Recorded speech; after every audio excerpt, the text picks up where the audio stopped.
All right, continuing our series of the most interesting teams in the NBA, the Golden State Warriors are interesting to people for some reason or another. I guess they got some stuff going on over there. I guess they got Steph Curry still. I guess they got Klay Thompson coming back. Wes Goldberg, Locked On Warriors. How you doing? What you got for me? I'm good, man. The season is a little while away, not as short as last offseason, but feels like we got like a regular offseason kind of in the books for the most part. And now we're getting back on the regular schedule, which I really appreciate. It did, and then it still snuck up on me. It was still Right? like, oh dang, because like you go into an offseason like this, and you're like, all right, we have all these, all these plans for shows in the offseason, and then you're like, oh, I only have a week left. I can't do all these other plans I was gonna do. Like Right. you run out of that. Let's talk about this Golden State Warriors team. I think the first question for everybody: what's the status of Klay Thompson? When is he gonna come back? When are they at least expecting him to be back? Because you hear some people talk about the Warriors and like, oh, they're definitely top three. Klay will be back, blah, blah, blah. And then there's other people that say, well, he's not supposed to come back till Christmas or something like that. And so let's push the Warriors back a little bit. Let's not be so high on them right now, right out of the gate. Yeah, I mean, look, if anybody knows when Klay Thompson's coming back, they're lying or they're from the future. And I hear the Christmas Day stuff. That was relatively new and early for a timeline. Everything that I had been hearing for the majority of his recovery process from the team and publicly, like stuff, off the side and publicly what they're saying, Steve Kerr, Bob Myers, was like 2022, early 2022. Wow. And then ESPN reports that they're targeting maybe Christmas Day or hopeful for Christmas Day.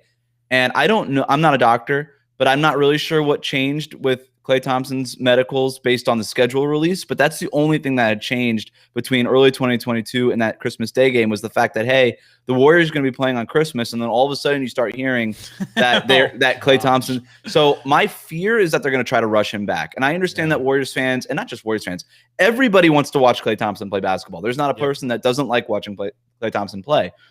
But the worst thing they could do is rush him back, right? Like you want him to be as close to what he was as possible before he got injured. And so if it is another month that has to go, then so be it. But I will say this, usually this is a 12-month type of injury.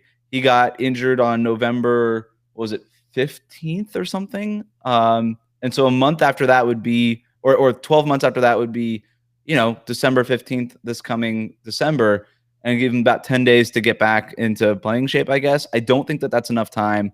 I think this is not just a 12-month injury because it's not just the Achilles, right? You also are rehabbing from that ACL, and you want to make sure everything's kosher before he gets back on the floor. So I'm a little bit more hesitant on Klay Thompson returning by December. I think we're looking maybe more at mid-January, late January. But that's just, again, that's me guessing, and I'm not telling you what's going to happen. I'm not a liar, and I'm not from the future. So 2 questions then.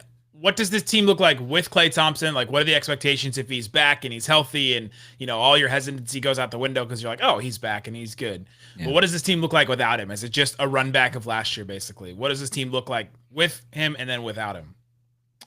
Without him, I think it looks very similar to last year. I know that they added Otto Porter and Nemanja Bjelica. They drafted 2 guys in the lottery. All that stuff. Some guys are out. Kent Bazemore's not there anymore. Whatever. I think mostly they look like what they did at the end of last season, right? And that was a good team that embraced small ball. It was also a team that was without guys who were sort of getting in the way of that small ball approach, like James Wiseman, Kelly Oubre. Oubre's gone to Charlotte since then. Wiseman will be back probably at some point near the beginning of the season. Say that for the folks in the back. The Kelly Oubre leaving is like a addition by subtraction a little bit. A little bit. I think they're going to miss his difference-making defense. Like he gets steals, he forces turnovers, and he does make stuff happen on offense. Now it's not always good stuff, but he sort of gets the ball moving a little bit, gets the gears turning, so to speak. But I think that's I just don't think it was the right fit. And I'm a big Kelly Oubre fan. I just don't think it was the right fit in Golden State. So I think it'll look a little bit like that, but it's not going to be like, they're not going to go on a tear like they did at the end of last year either, right? Again, it was a certain circumstance, soft schedule, Steph playing out of his mind. I think Steph can play out of his mind. Obviously, he's a Hall of Famer, but I don't know if he'll do that 38, 40 points per game for, all season. But so that's what they're going to kind of look like. And then when Klay does come back, obviously it's going to change a lot of sort of the calculus and the geometry on the court. Klay Thompson is still Klay Thompson. Nobody knows what he's going to look like when he comes back, but he is going to have the respect of opponents, and people are going to respect that shot. And if he just stands 30 feet out from away from the rim, then that's going to create more space than whoever's starting at shooting guard when he's not in there. So I think it'll be helpful. But to me, look, you're talking about teams. Some people think they'll be top 3. Some people think they'll be a fringe playoff team. I think they just need to make the playoffs. I don't really think it matters what seed they are, because the priority should be making sure they have Klay Thompson healthy, and then the rest of this team healthy too, by the way, because Steph is getting older, Draymond's getting older, Kevon Looney has an injury history, and he's by far their best center right now. They need to just stay healthy and be peaking at the right time as they get into the postseason, because let's remember, they're still the Warriors, but they have missed the playoffs 2 years in a row. They need to get into the playoffs.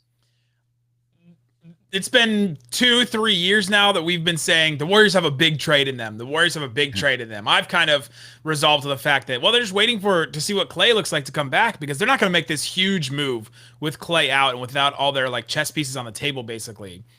Do you see them making some kind of big move? Do they have the pieces, do you think, to make a big move? Are we overblowing their prospects of, well, the Warriors have this huge move for Bradley Beal or somebody left in them? I think the big trade has already happened. And I think the big trade was bringing in Andrew Wiggins. I think the big trade was... I hope no Warriors fans are listening to this right now.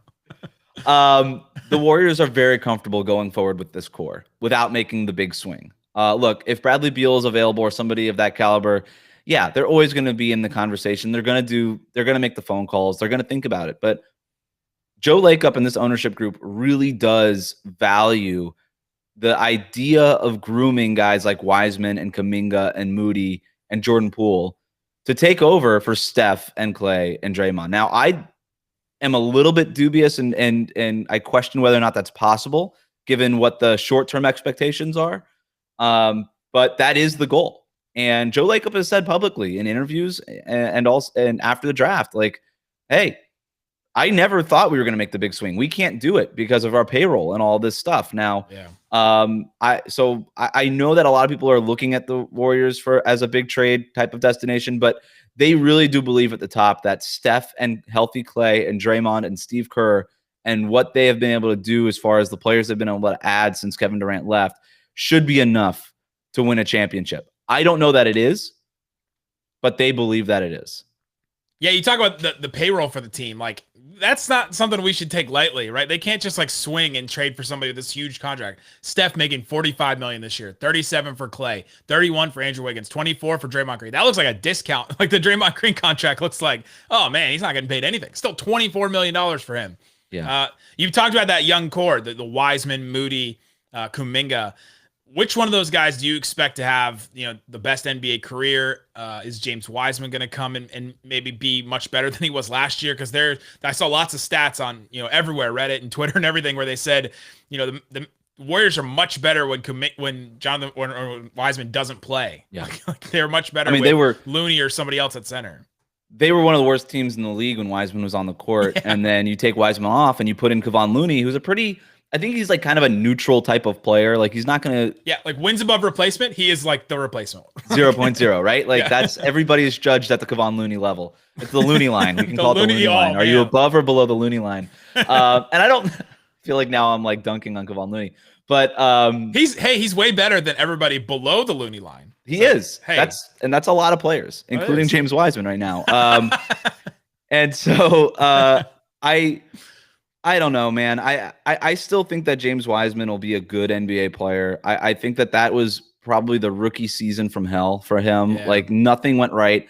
He's 20 years old right now. He was 19 as a rookie, and he was inexperienced even for a 19-year-old, right? Like he played 3 games in college, 69 total minutes at Memphis. Nice. And then had to go into the NBA, no summer league, no training camp because he was out for coronavirus reasons, no preseason. And then it was like, hey, James Wiseman, guess who your first basketball game, your first time on a court in a very long time, in almost a year and a half, it's going to be against the Brooklyn Nets in Brooklyn. Like, good luck with that. And no centers can play against them. And hey, by the way, the second game is against Milwaukee, who went on to win the championship. So that was the worst possible way that they could. Like the Warriors mishandled Wiseman as a rookie, and they will admit that today. They had no idea but there was a little bit of trying to force the issue with Klay Thompson being out. They're like, look, let's just get Wiseman as good as possible. I think it was the wrong way to go about his development. They've revamped the player development staff for a reason. I think they're going to take a very different approach, a much more patient approach with James Wiseman in his second season. But like I said, if they can find a limited role for him off the bench, whether it's 5 minutes a half or something like that, I think there are going to be Warriors fans who are disappointed with it.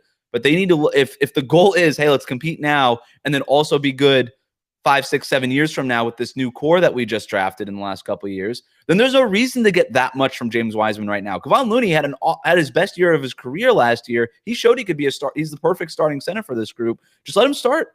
Go win games and then develop these guys slowly but surely. And so with that said, to actually answer your question, Nick, I think James Wiseman will be a very solid NBA player. I wasn't that high on him even when they drafted him. I think Jonathan Kuminga can be very good if they develop him right. We'll see. The Warriors have been pretty hit or miss with their development. And I think Moses Moody is going to be like a really solid NBA player for his career. I think Kuminga has all-star type of potential, no doubt about it. Yeah. But I don't really know where he fits in right away and what that development down the road looks like.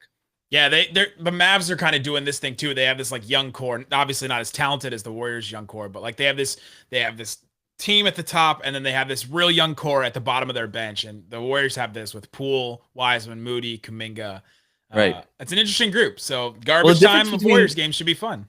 I mean, with Dallas though, I mean, yeah, you've got that core at the top, but the guy at the very, very top is Luka Doncic, who is still young. Right. Yeah. And so that like it makes a little bit more sense as far as time. I know they want to compete right now, and Luka is good enough to do that. But with the Warriors, it's a little weird, right? Because I guess you could say to Luka, hey man, like we're building something here. But with Steph, you're like, hey Steph, we're building something here. Steph's like, what are you talking about? Well, how many, like the difference between resources, like the Mavs haven't put a ton of resources into that end of the, like Josh Green is like an 18th, 19th pick.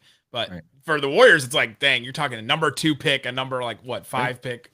Number 7 and a number 14. Yeah. And it's like, that's Joe Lacob's babies, right? Joe Lacob didn't draft Steph. Joe Lacob didn't draft Klay. Joe Lacob didn't draft Draymond. He drafted Wiseman, Kuminga, and Moody. You don't think that he's looking at that as his big win? Dang.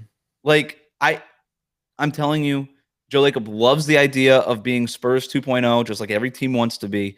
But he really thinks that he could do it with this group in this next trio. He looks at that trio sort of just taking the baton from this trio, this historically great trio. I say good luck with that. I'm not saying it's impossible. They're definitely more physically imposing than the current trio.